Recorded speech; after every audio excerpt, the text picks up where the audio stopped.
चलो देखो अब शुरू करते हैं। रासायनिक एक चीज हमको ये बता दो, कोई विलयन है उसमें H प्लस आयन की सांद्रता जो है अधिक है OH माइनस आयन की सांद्रता से, तो विलयन एसिडिक होगा या बेसिक होगा, अम्लीय होगा या क्षारीय होगा? क्यों? क्योंकि H प्लस आयन की सांद्रता अधिक है और अम्ल कौन सा आयन देता है? H प्लस आयन देता है। ठीक है ना? तो इस हिसाब से हम यहाँ पे एक और व्याख्या कर सकते हैं कि यदि किसी विलयन में H प्लस आयन की सांद्रता OH माइनस आयन की सांद्रता से अधिक, ये ग्रेटर देन लगा ना इसी साइड, तो ये अधिक है। H प्लस आयन की सांद्रता OH माइनस आयन की सांद्रता से अधिक है तो विलयन कैसा होगा? अम्लीय होगा। अम्ल में मिलता है H प्लस, इसलिए अगर H प्लस अधिक है तो विलयन कैसा होगा? अम्लीय होगा। दूसरा देख सकते हैं, H प्लस आयन की सांद्रता is less than OH minus ion की सांद्रता, मतलब इस बार कम हो गया, तो इस बार कौन ज्यादा हुआ? OH minus. ये किस में होता है? बेसिक में, अर्थात क्षारीय में हो गया, तो ये वाला ज्यादा, इसलिए विलयन क्षारीय हो गया। तीसरी शर्त क्या बन सकती है? दोनों आपस में क्या है? बराबर है। अगर बराबर है तो क्या होगा? उदासीन न्यूट्रल होगा। हो गया ना? ये प्रकार से हम समझ सकते हैं। तो लिखना चाहो तो लिख लो, नहीं तो आगे बढ़े। लिखवा दें? लिख लो इंडिकेट पॉइंट में।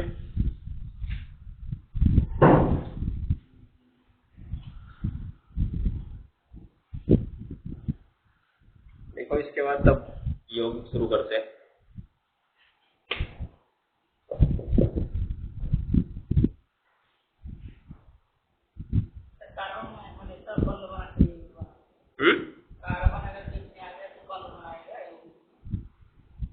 हाँ, कार्बन हमेशा यौगिक में बंध बनाता है अपने। कार्बन आयनिक यौगिक नहीं बनाता है, कार्बन सहसंयोजी यौगिक बनाता है। क्यों? क्योंकि कार्बन को अपनी संयोजकता पूरी करने के लिए 4 इलेक्ट्रॉनों की जरूरत पड़ेगी ना। परमाणु क्रमांक कितना होता है कार्बन का? 6 होता है। तो 6 को हम क्या लिखेंगे? पोरबरी नियम से 2 4 लिखेंगे ना। बाहरी कोश में कितना है? 4। क्या करना होगा इसे? 8 करना है। कितना चाहिए? 4 हम बता चुके हैं। कोई भी परमाणु न तो 4 इलेक्ट्रॉन ग्रहण कर सकता है, न ही 4 इलेक्ट्रॉन त्याग सकता है, इसलिए इसका आयन बनाना असंभव है। तो ये सहसंयोजी बंध बनाता है, अर्थात साझा करता है। कहता है 4 तुम दो 4 हम देंगे, दोनों लोग का काम हो जाएगा। ठीक है, शुरू करो। Indicate point. यदि किसी विलयन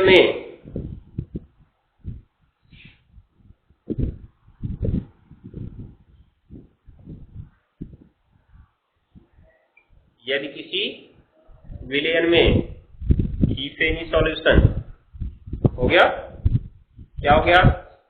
H प्लस, ये ऐसे लिखना, बड़े कोष्ठक में लिखना है। तो हिंदी में लिख पा रहे क्या?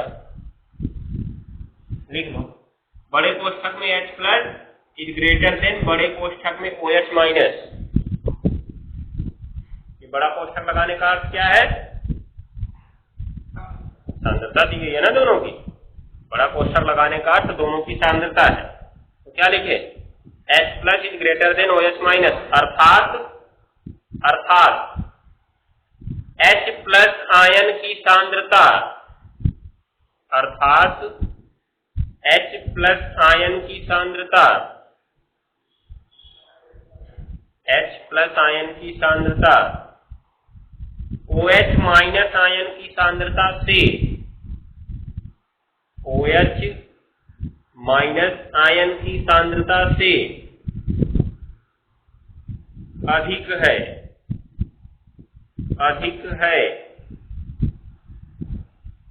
तो विलयन क्या होगा? अम्लीय होगा। तो विलयन अम्लीय होगा। हो गया ना? ये चीज को ध्यान में रखना है। तो अम्लीय कब होगा? जब H प्लस अधिक होगा। क्यों? क्योंकि अम्ल कौन सा आयन देता है? H प्लस आयन देता है। हो गया? दूसरा इंडिकेट पॉइंट लिख लो। दूसरा इंडिकेट पॉइंट, यदि किसी विलयन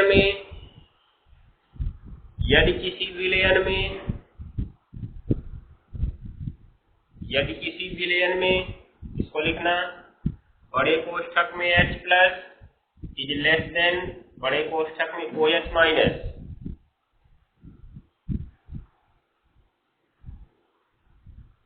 बड़े कोष्ठक में H plus is less than मतलब H प्लस की ओर बंद रहेगा, हो गया लेस देन बड़े कोष्ठक में OH माइनस, अर्थात तो इसका अर्थ क्या है, अर्थात OH वाले को अधिक होता है, H प्लस को कम होता है। चलो लिखो OH माइनस को अधिक लिख लो, क्या लिखे, अर्थात OH माइनस आयन की सांद्रता, OH माइनस आयन की सांद्रता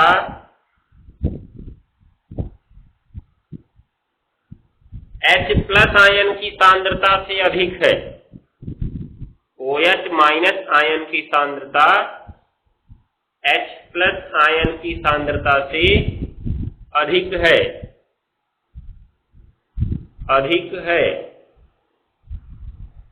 तो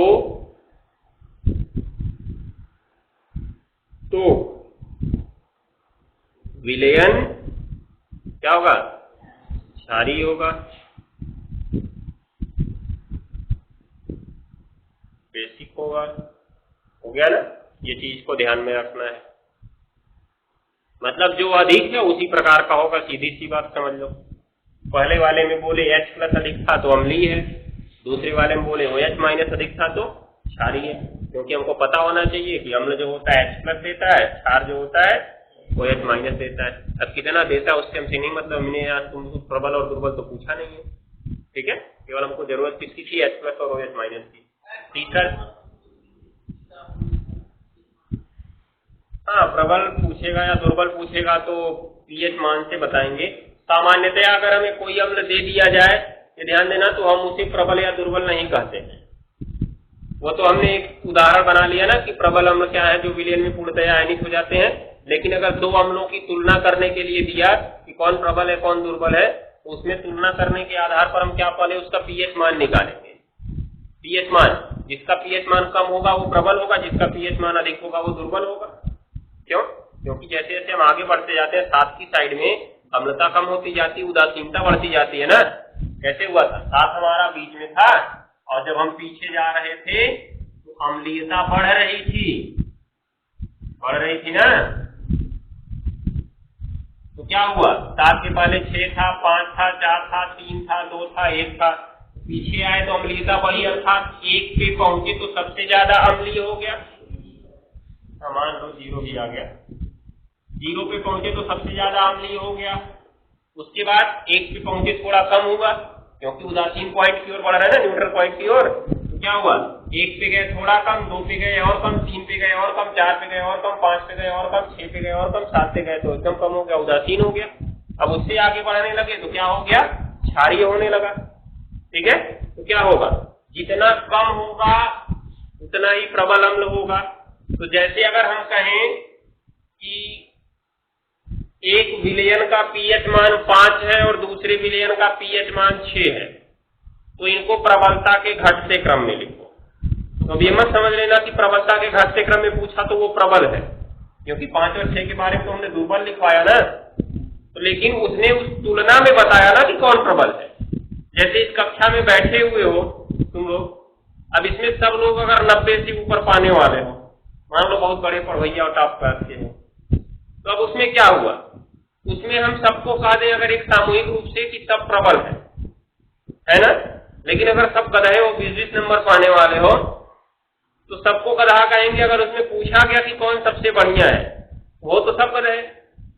लेकिन जब उसमें पूछेंगे कौन सबसे बढ़िया है, तो उस 20 नंबर में से भी जो सबसे बढ़िया पाया उसी को तो सबसे ज्यादा बढ़िया हम कहेंगे।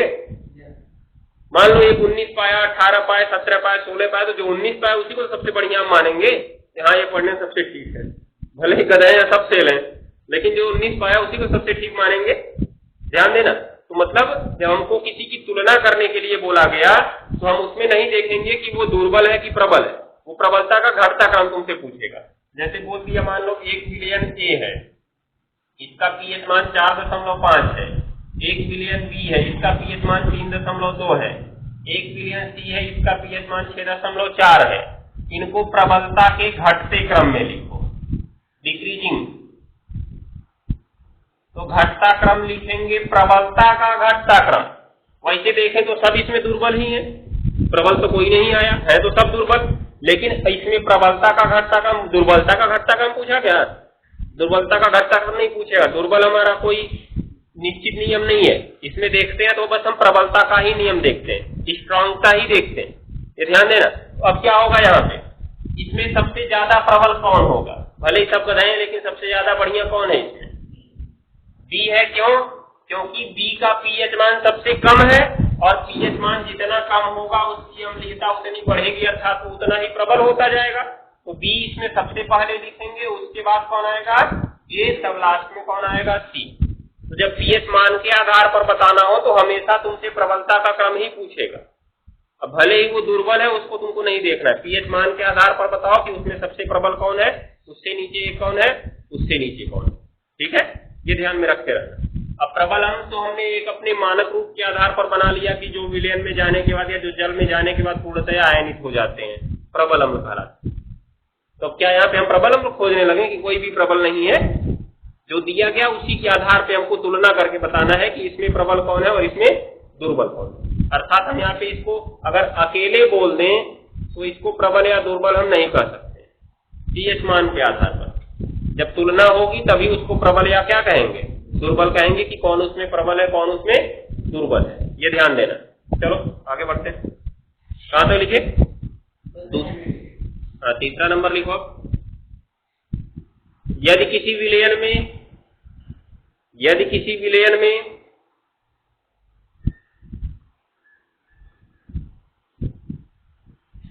बड़े कोष्ठक में H प्लस बराबर बड़े कोष्ठक में OH माइनस, बड़े कोष्ठक में H प्लस बराबर बड़े कोष्ठक में OH माइनस, अर्थात क्या निकला इसका? दोनों की सांद्रता बराबर है ना, तो अर्थात H प्लस आयन की सांद्रता,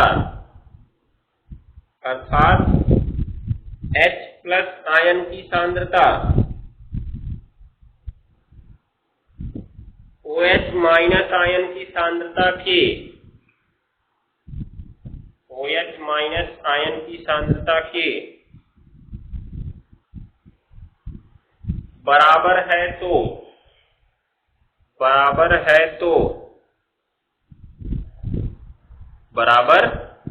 तो विलयन क्या होगा? उदासीन होगा, न्यूट्रल। विलयन उदासीन होगा।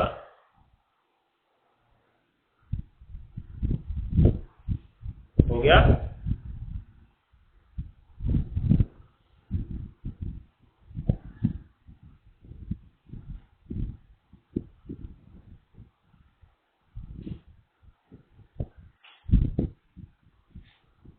हो गया ना? अब नीचे एक हेडिंग लिखो,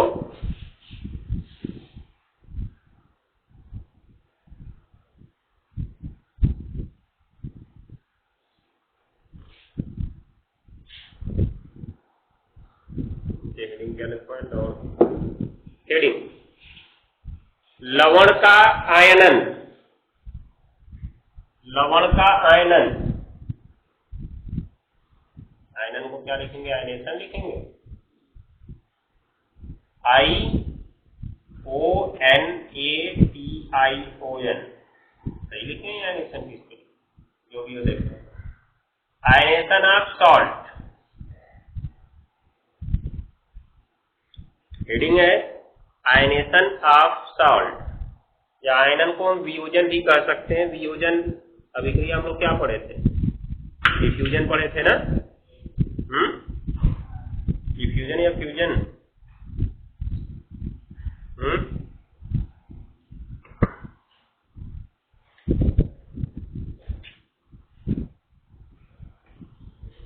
डिकम्पोजिशन है। तो तो यहाँ पे डीकम्पोजिशन आप सॉल्ट भी लिख सकते हो। आयनेशन के नीचे क्वेश्चन में लिख देना डीकम्पोजिशन।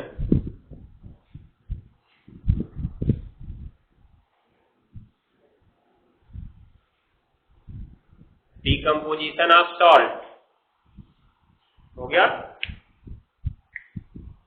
तो अब देखो, अम्ल के और क्षार के बारे में तो हम जानते हैं, लवण के बारे में भी हमने देख लिया। लवण का जब प्रकार पढ़ रहे थे तो उनका भी तो आयनन हमने पढ़ा था।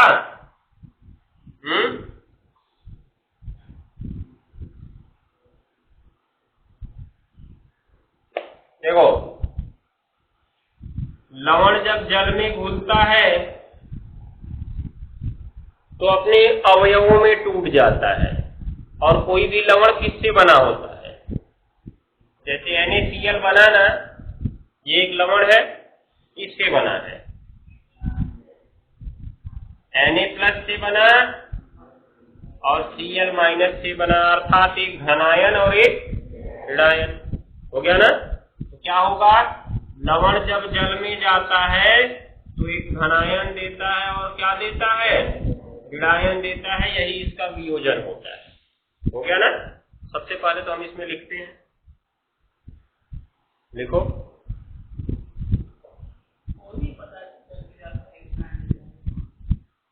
हाँ, तो इसमें साधारण धनायन देगा, उसमें तो हमने पढ़ा था H+ आयन देता है ना।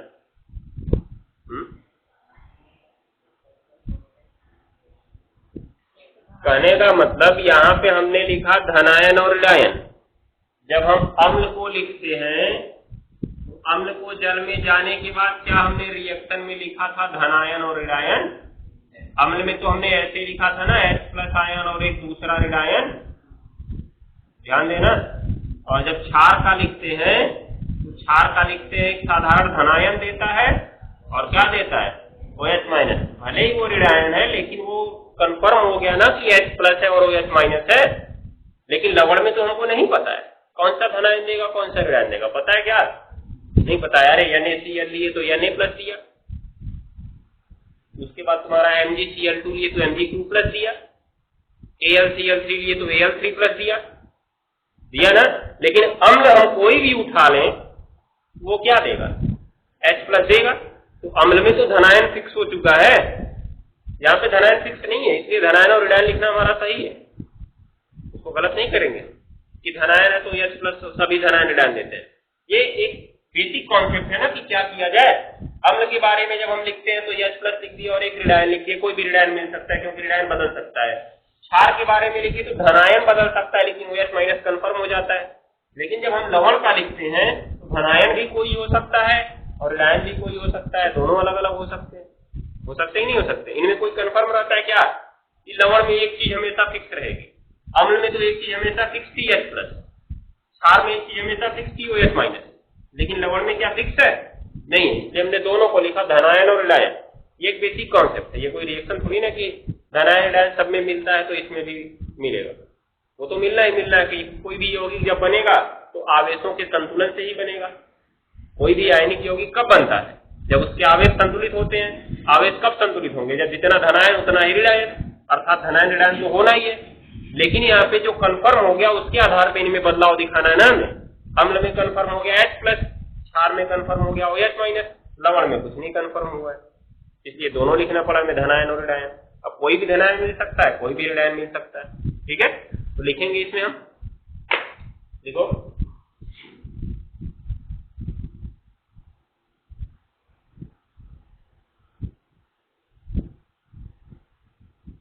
लवणों को जल में घोलने पर ये, लवणों को जल में घोलने पर ये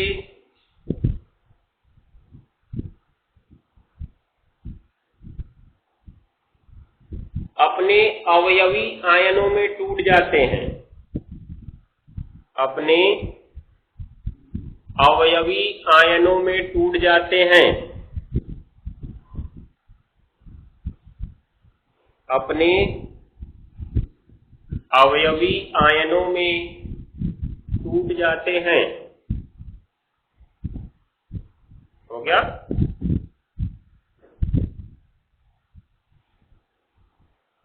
अवयवी आयनों में टूट जाते हैं, जिससे इनके जलीय विलयन में धनायन और ऋणायन बन जाते हैं, जिससे इनके जलीय विलयन में धनायन और ऋणायन बन जाते हैं। जब अम्ल को पढ़े थे तो हमने कहा था वहां पे अम्ल को जल में घोलने पर H+ आयन देता है, पढ़े थे ना, क्योंकि वहां पे फिक्स हो चुका था। यहाँ पे न तो धनायन फिक्स है न ही ऋणायन फिक्स है, इसलिए हम यहाँ पे बस लिख देंगे, इसलिए अम्लों के जलीय विलयन में धनायन और ऋणायन बन जाते हैं। हो गया?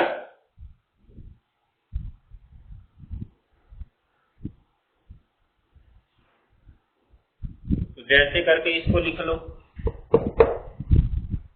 जैसे ये तीर दोनों तरफ दिखाया रहा ना, क्योंकि धनायन और ऋणायन फिर जुड़ के क्या बना लेंगे, लवण बना लेंगे अपना। इसमें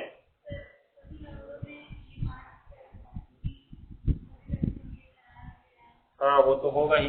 अब धनायन ऋणायन लिखने का मतलब हमने ऐसा यहाँ पे अभी लिखा नहीं, देखना ध्यान से देखना, यहाँ पे हम कंफर्म नहीं किए कि एक धनायन और एक ऋणायन, ठीक है ना? नहीं, मतलब हमने ऐसा भी नहीं कहा कि एक धनायन और एक ऋणायन, क्योंकि लवण की प्रकृति जब हम पढ़े थे, प्रकार पढ़े थे, उसमें हमने पहले पढ़ा था साधारण लवण, फिर पढ़ा था मिश्रित लवण।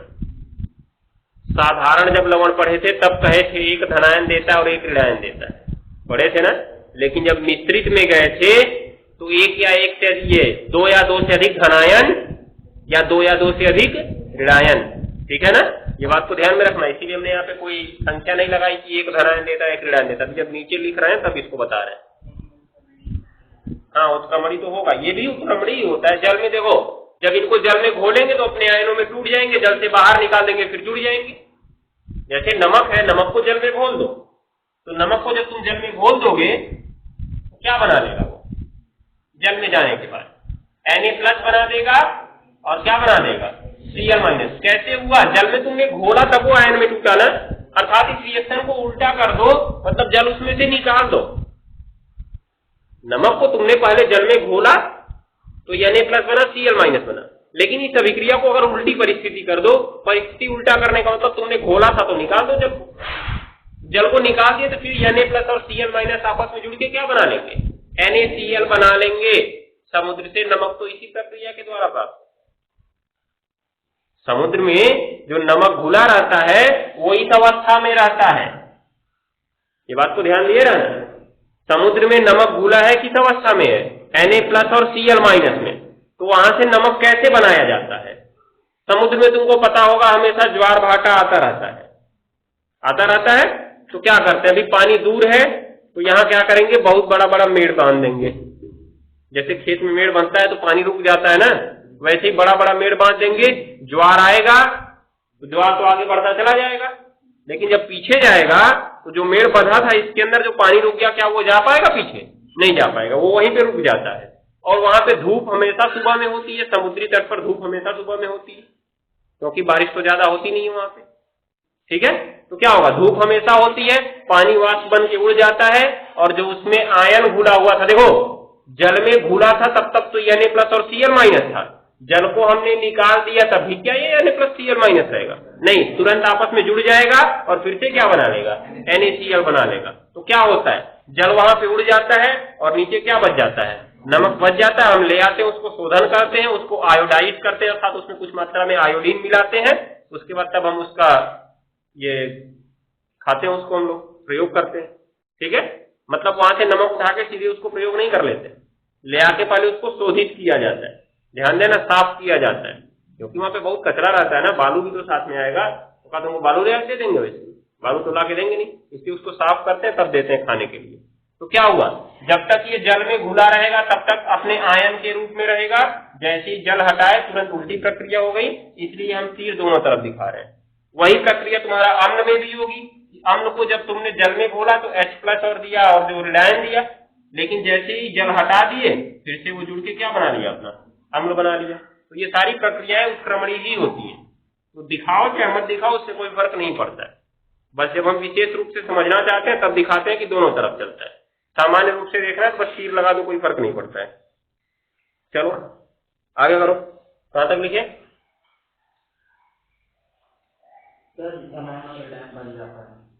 धनायन और ऋणायन बन जाता है। जैसे में इसको लिख लो लवण, ये तीर बनाना, तीर के ऊपर जल, उसके बाद धनायन प्लस ऋणायन, धनायन प्लस ऋणायन।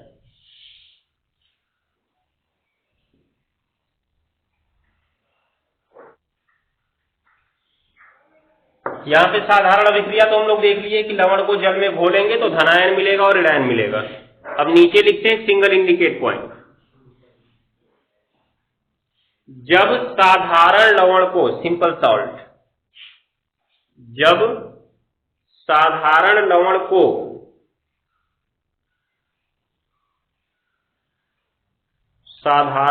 को जल में घोलते हैं, जल में घोलते हैं,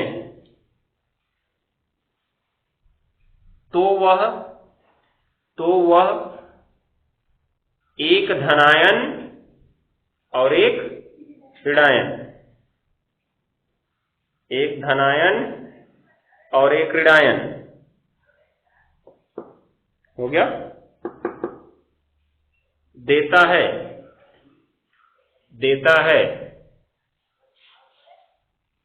जैसे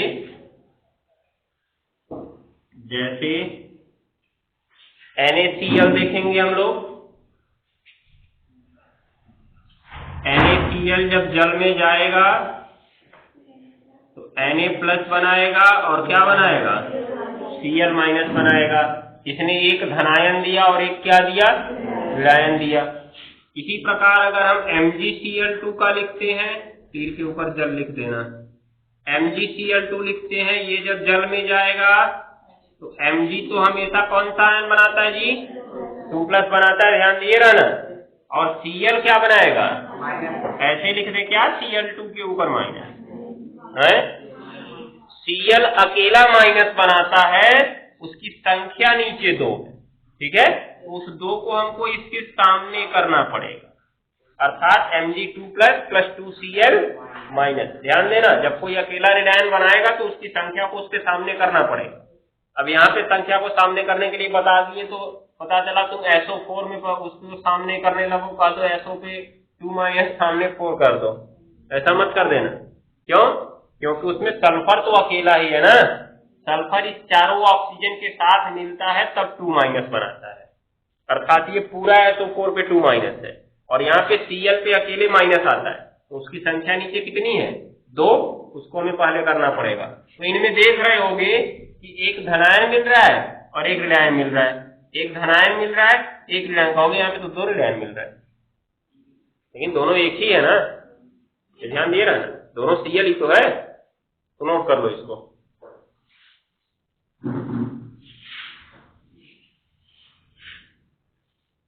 जैसे में इसको नोट कर लो दोनों पॉइंट, NaCl, तीर बनाएंगे, तीर के ऊपर जल लिखना, तीर के बाद Na के ऊपर प्लस और प्लस Cl के ऊपर माइनस, हो गया। अब नीचे लिखो दूसरा सिंगल इंडिकेट पॉइंट, जबकि मिश्रित लवणों को जल में घोलने पर, मिश्रित, मिक्सचर,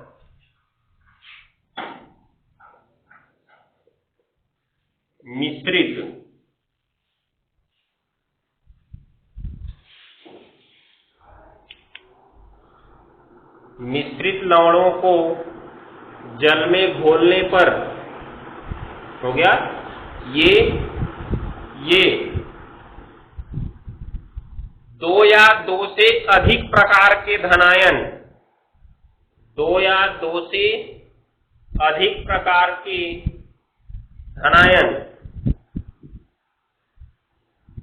2 या 2 से अधिक प्रकार के धनायन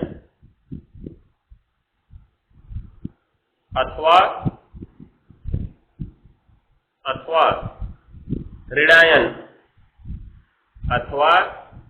ऋणायन देते हैं।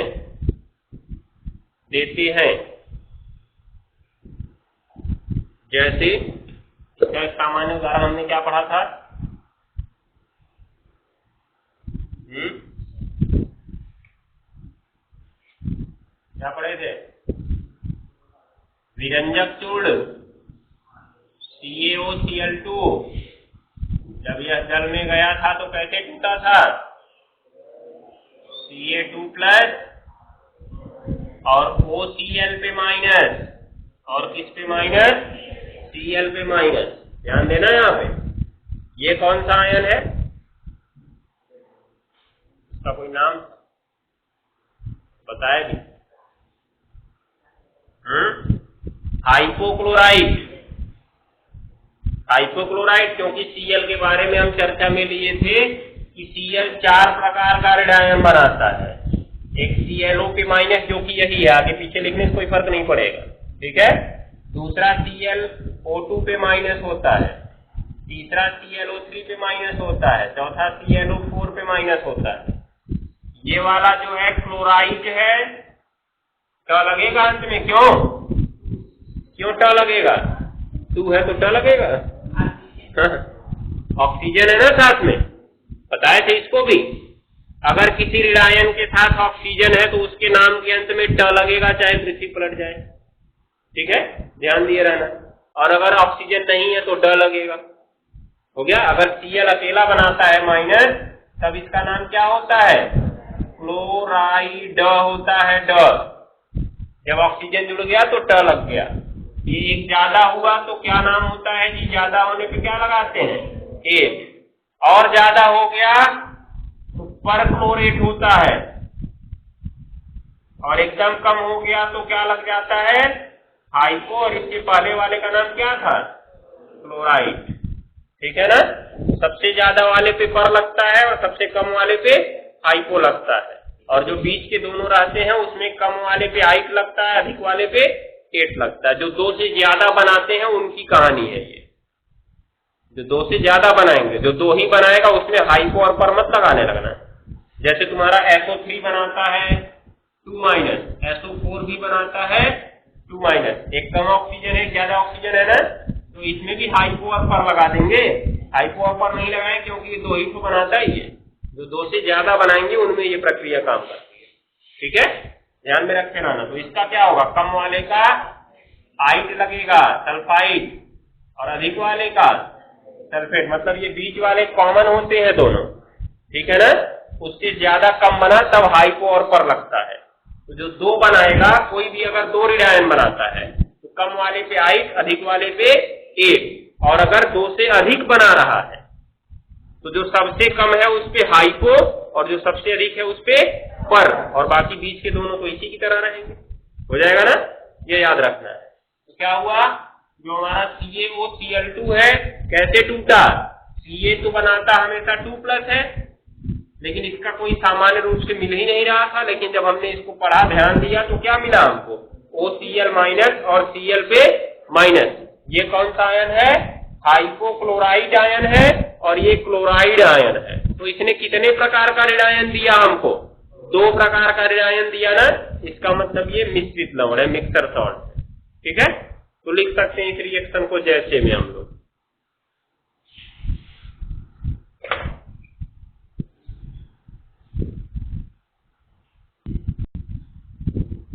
क्या है? NaCl। इसको अगर तोड़े तो बनता है Na+ और Cl-। अब बताओ इसमें कौन अम्लीय मूलक होगा, कौन क्षारीय मूलक होगा, कौन एसिडिक रेडिकल होगा, कौन बेसिक रेडिकल होगा? जो अम्ल से मिला होगा वो अम्लीय मूलक, जो क्षार से मिला होगा वो क्षारीय मूलक, ठीक है। तो कैसे पता चलेगा कौन अम्ल से मिला, कौन क्षार से मिला? वो जो तीनों अभिक्रिया हम लिखे थे ना, तीनों अभिक्रिया, उससे समझा सकते हो हमें? तनिक ध्यान से समझना। जब हम अम्ल को तोड़ते हैं तो क्या पाते हैं?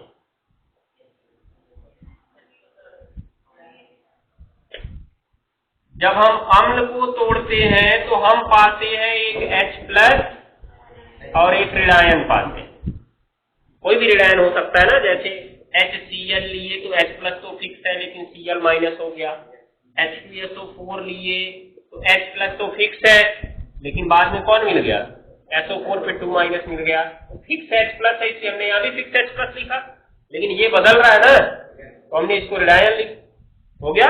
अभी फिर ध्यान से समझो, जब क्षार से जाते हो तो क्षार तो OH माइनस देता है ना, और शेष बचा क्या देता है, धनायन देता है।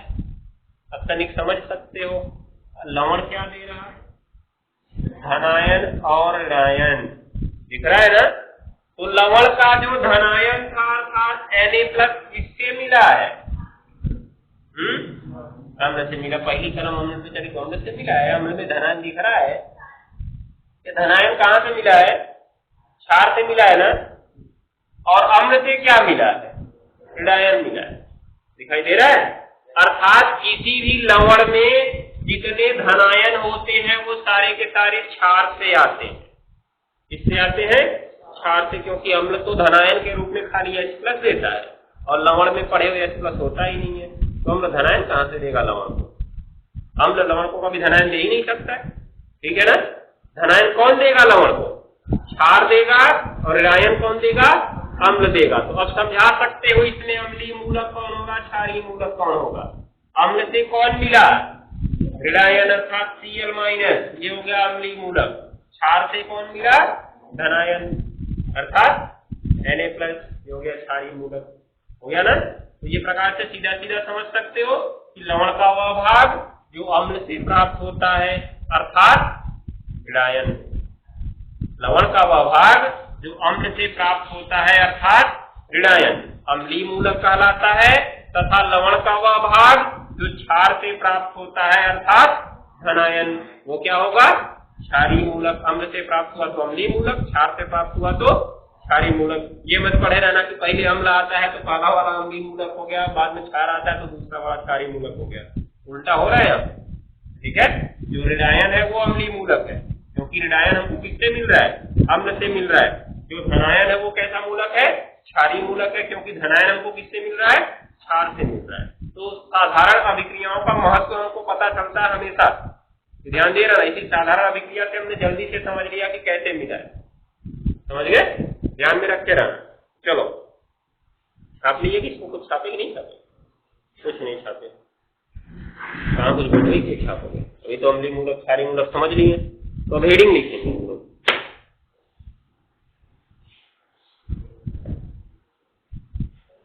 अम्लीय मूलक तथा क्षारीय मूलक एक ही साथ लिखवा दे दोनों को, ये अलग अलग है,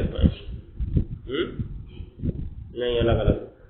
पहले हेडिंग लिखना अम्लीय मूलक। अम्लीय मूलक acidic radical, acidic radical ACI-DIC, yes sir, इन सबको बोल देंगे सब इंग्लिश कमजोर है। एसिडिक रेडिकल ACI-DIC, फिर रेडिकल REDICL, हमारा भी कमजोर है, ये नकल मार बता लेते हैं, हो गया। अब इस पे लिखेंगे, ये दोनों इंपॉर्टेंट हो सकता है तुम्हारे लिए, अम्लीय मूलक और क्षारीय मूलक। परिभाषा क्या लिखेंगे इसकी, लवण का वह भाग, देखो इसकी परिभाषा, लवण का वह भाग, अम्लीय मूलक पढ़ रहे हैं तो किससे प्राप्त होगा, फिर उल्टा बात कर रहे हैं, अरे अम्लीय मूलक है तो क्षार से कहां प्राप्त होगा, वो मतलब ऋणायन देख ली तो क्षार से प्राप्त होगा।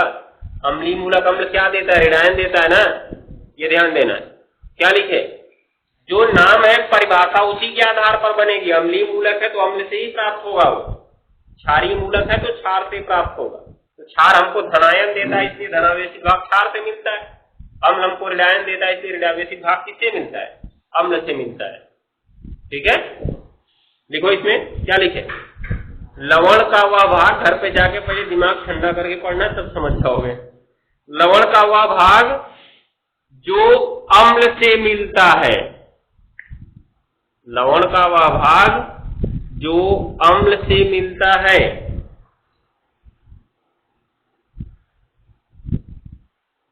लवण का वह भाग जो अम्ल से मिलता है, अर्थात क्या, ऋणायन, अर्थात ऋणायन हो गया, अम्लीय मूलक कहलाता है। कोष्ठक में लिखना अर्थात ऋणायन, कोष्ठक बंद करने के बाद लिखना अम्लीय मूलक कहलाता है। कहने का मतलब अम्ल से मिलने वाला भाग क्या होगा, अम्लीय मूलक होगा। और अम्ल से कौन सा भाग मिलता है लवण में, ऋणायन मिलता है। क्यों, परिभाषा तो पढ़े हो ना कि अम्ल H+ देता है, तो लवण में कहीं H+ होता है क्या, तो सीधा सा समझ जाओ कि लवण में जब H+ नहीं होगा इसका मतलब धनायन अम्ल देगा नहीं। ठीक है ना, लवण में अम्ल क्या धनायन दे सकता है, नहीं। अम्ल तो हम जानते हैं धनायन के रूप में खाली H+ देता है, और कहीं इसमें H+ है नहीं है। जब H+ है ही नहीं, इसका मतलब अम्ल ने धनायन यहां पर नहीं दिया। अम्ल ने यहां पर क्या दिया, अपना ऋणायन दिया। जब तुम रिएक्शन पढ़ते हो, अब यहां पे देखो पूरे रिएक्शन से समझ लो इसको। ये HCl हुआ और प्लस क्या हुआ, NaOH हुआ, तीन के बाद बना NaCl, अर्थात कहें तो Na+ और Cl-। अब इसमें से ये हमारा था अम्ल और ये क्या था, क्षार। अम्ल ने कौन दिया, Na+ दिया। अम्ल ने क्या दिया, Cl- दिया ना, और क्षार ने यहाँ पे क्या दिया, Na+ दिया। तो क्षार ने दिया Na+, इसका मतलब Na+ क्षारीय मूलक। अम्ल ने दिया Cl-, इसका मतलब Cl- कैसा मूलक, अम्लीय मूलक। तो अम्लीय मूलक ऋणावेशित होते हैं, क्षारीय मूलक धनावेशित होते हैं। ऐसे भी हम समझ सकते हैं कि किसी भी लवण में सभी धनावेशित भाग क्षारीय मूलक होते हैं और सभी ऋणावेशित भाग कैसे मूलक होते हैं, अम्लीय मूलक। तो पहले दोनों की परिभाषा अलग अलग पढ़ लो, फिर दोनों को एक साथ इंडिकेट पॉइंट में लिखवा देते हैं, जिससे आसानी से समझ जाओगे। तो लिखो, कहां तक हो गया, अम्लीय मूलक कहलाता है ना, हो गया ना। हाँ, दूसरा लिख लो, हेडिंग क्षारीय मूलक, या जैसे करके लिख लो, जैसे जैसे जैसे Cl- SO4 पे 2-, उसके बाद तुम्हारा और कौन होता है, ClO4 पे माइनस, Cr2O7 पे 2-, उसके बाद तुम्हारा और कोई ब्रोमीन के ऊपर माइनस, आयोडीन के ऊपर माइनस, F के ऊपर माइनस, उसके बाद तुम्हारा NO3 के ऊपर माइनस। ये सारे के सारे क्या है, अम्लीय मूलक है। हो गया ना, क्योंकि सब पे कैसा आवेश लगा है, ऋणावेश लगा है। और ये सब के सब किसमें से मिलेंगे, हमको अम्ल में से मिलेंगे, अम्ल में से। जैसे देख सकते हो ये क्या बनाता है, Cl वाला HCl बनाता है, ये H2SO4 बनाता है, ये HClO4 बनाता है, ये H2Cr2O7 बनाता है, ये HBr बनाता है, ये HI बनाता है, ये HF बनाता है, ये HNO3 बनाता है। सारे के सारे अम्ल हैं, एसिड हैं। क्यों, क्योंकि हाइड्रोजन और ऑक्सीजन को छोड़ा जाए तो सब इसमें अधातुएं हैं। दिखाई दे रहा है, क्लोरीन भी अधातु है, सल्फर भी अधातु है, क्लोरीन फिर अधातु है, क्रोमियम अधातु है, क्रोमियम अधातु है, क्रोमियम धातु है, लेकिन वो ऑक्सीजन के साथ मिलकर ऋणायन बना रही है, डी ब्लॉक तत्व है। ये आयरन नहीं है, F है, फ्लोरीन, फ्लोराइड आयन है। इसमें नाइट्रोजन है, अधातु है, इसमें आयोडीन अधातु है, ब्रोमीन अधातु है, सब अधातु है।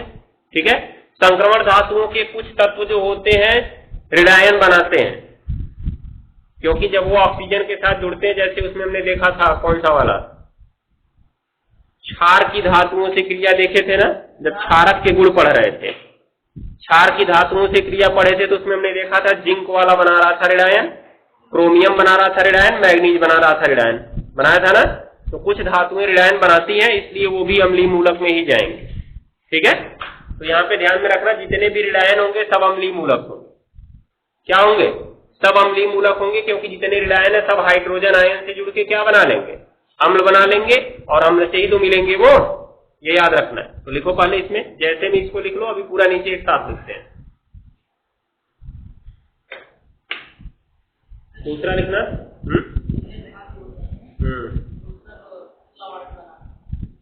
मतलब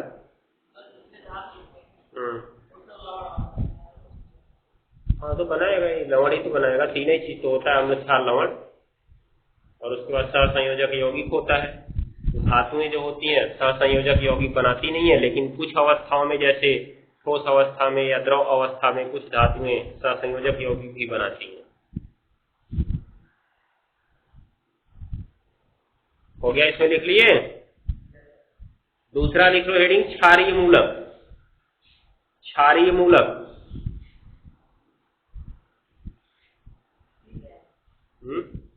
क्षारीय मूलक बेसिक रेडिकल। ये नाम मत लिखना, जो अम्ल लिखे वो मत लिखना, खाली ऋणायन लिखना पूरा। हो गया ना। क्षारीय मूलक लिखो बेसिक रेडिकल, BASIC REDICAL। हो गया। अब नाम है क्षारीय मूलक, तो ये क्षार से मिलेगा। ठीक है, तो क्या लिखेंगे इसमें हम?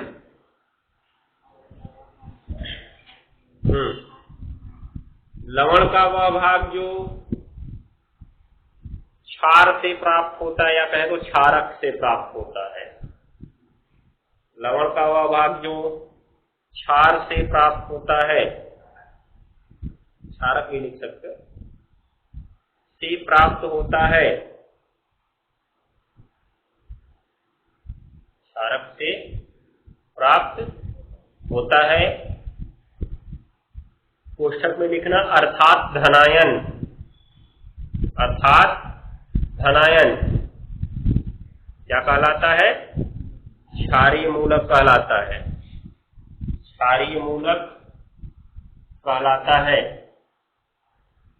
तो क्षारीय मूलक में कौन कौन आ सकते हैं? जितने धनायन है सब आएंगे, जैसे Na+, Mg2+, Fe3+, Al3+, Fe2+। हाँ, तो धातु ही तो धनायन बनाती है। क्या धातुएं धनायन बनाती हैं? जब अम्ल और क्षार की क्रिया होगी तो लवण ही तो बनेगा। जब वो धातुएं बनाई धनायन और धनायन पहुंच गया ऋणायन के पास तो लवण बन गया। ये तो आयन की बात हो रही है यहाँ पे। धातुएं बनाई धनायन, जब धनायन पहुंचा किसके पास? ऋणायन के पास, तो लवण बन गया। तभी तो लवण बनता है। जब धनायन और ऋणायन पास आते हैं लवण तभी तो बनेगा। MgSO4 कैसे बना था?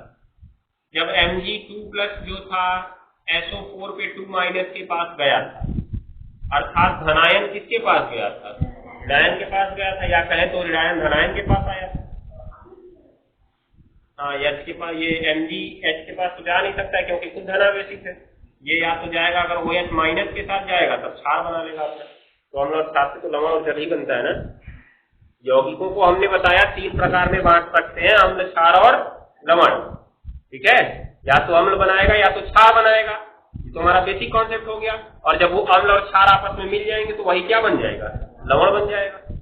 ये ध्यान देना, ऐसा नहीं कह सकते कि कोई पदार्थ है वो खाली लवण ही बनाता है। अरे वो लवण बना रहा है तो इसका मतलब उसने अम्ल जरूर बनाया होगा, चाहे क्षार जरूर बनाया होगा, क्योंकि अम्ल और क्षार की क्रिया से ही तो लवण और जल बनता है। ये बात को ध्यान में रखे रहना। अगर हम पदार्थों को बांटना चाहते हैं तो उनको अम्ल और क्षार में ही बांट सकते हैं। ये अम्ल बनाता है और वो क्या बनाता है? क्षार बनाता है। कैसे? तुमने पढ़ा धात्विक ऑक्साइड और अधात्विक ऑक्साइड, पीछे बताया था इसको, बताया कि नहीं बताए थे? धातुओं के ऑक्साइड क्या बनाते हैं? अम्ल बनाते हैं, धातुओं के ऑक्साइड क्षार बनाते हैं। ठीक है ना। और अधातुओं के ऑक्साइड क्या बनाते हैं? अम्ल बनाते हैं। क्या हमने वहां पे कोई साल्टिक ऑक्साइड भी पढ़ा था? मतलब कोई लवणीय ऑक्साइड पढ़े थे कि वो लवण बनाता है? ऐसा तो नहीं पढ़े थे। बांटेंगे तो 2 ही भाग में बांटेंगे, किसमें? अम्ल में और क्षार में। लेकिन जब वो आपस में मिलेंगे तो उनको लवण तो बनाना ही बनाना है। चाहे कोई भी धनायन हो, कोई भी ऋणायन हो, वो लवण जरूर बनाएगा। क्यों? क्योंकि जब वो धनायन किसी ऋणायन के पास पहुंच गया तो लवण बन ही गया। बना ना? ये बात को ध्यान में रखे रहना। तो धनायन से नहीं बता सकते कि वो लवण बना रहा है कि अम्ल बना रहा है। वो तो धनायन है, क्षार में गया तो क्षार बनाएगा, लवण में गया तो लवण बनाएगा। हाँ, OH माइनस से जुड़ गया तो क्षार बनाया क्योंकि यहाँ पे फिक्स हो गया। और OH माइनस को छोड़ के किसी दूसरे रेडायन जैसे जितना इसमें लिखा हमने, इसमें से किसी से जुड़ गया तो लवण बन गया। और ये वाला जो जितना मिला था वो किससे मिला था? हमको अम्ल से ही तो मिला था ना। ये सारे के सारे अम्ल है। इस अम्ल से Cl माइनस मिला, इस अम्ल से SO4 पे 2 माइनस मिला, इससे ClO4 पे माइनस मिला। तो जितने रेडायन मिले सब अम्ल से मिले। और ये धनायन किसमें से आते हैं? क्षार में से आते हैं। और क्षार और अम्ल के जब धनायन और रेडायन मिल जाते हैं क्या बन जाता है? लवण बन जाता है। और H और OH मिलके क्या बना लेते हैं? जल बना लेते हैं। मतलब ये दोनों आपस में जुड़ते हैं, ये दोनों आपस में जुड़ते हैं, हो जाएगा। जब ये दोनों जुड़े तो इन दोनों के जुड़ने से क्या बना है? लवण बना है। अब इसी की चर्चा तो हम लोग यहाँ पे कर रहे हैं कि लवण का वह भाग जो अम्ल से मिला वो अम्लीय मूलक, जो क्षार से मिला वो क्षारीय मूलक। अभी जो दोनों मिले हैं धनायन और ऋणायन, इसमें से कौन सा अम्ल से मिला है? ऋणायन अम्ल से मिला है ना। और धनायन किससे मिला है? क्षार से मिला है। तो सभी धनायन कैसे मूलक होंगे? क्षारीय मूलक होंगे। और सभी ऋणायन कैसे मूलक होंगे? अम्लीय मूलक होंगे। ठीक है, ये चीज को ध्यान में रखना है। तो जैसे में इसको लिख लो, जैसे इसको लिखो, बाकी इसके बारे में कॉम्बिनेशन कल समझेंगे। कंबाइंड रूप से इनको कल पढ़ेंगे। आज तो अलग अलग पढ़ लिए, ठीक है। जाके इसको घर में ध्यान से पढ़ना, तब समझ में आ जाएगा।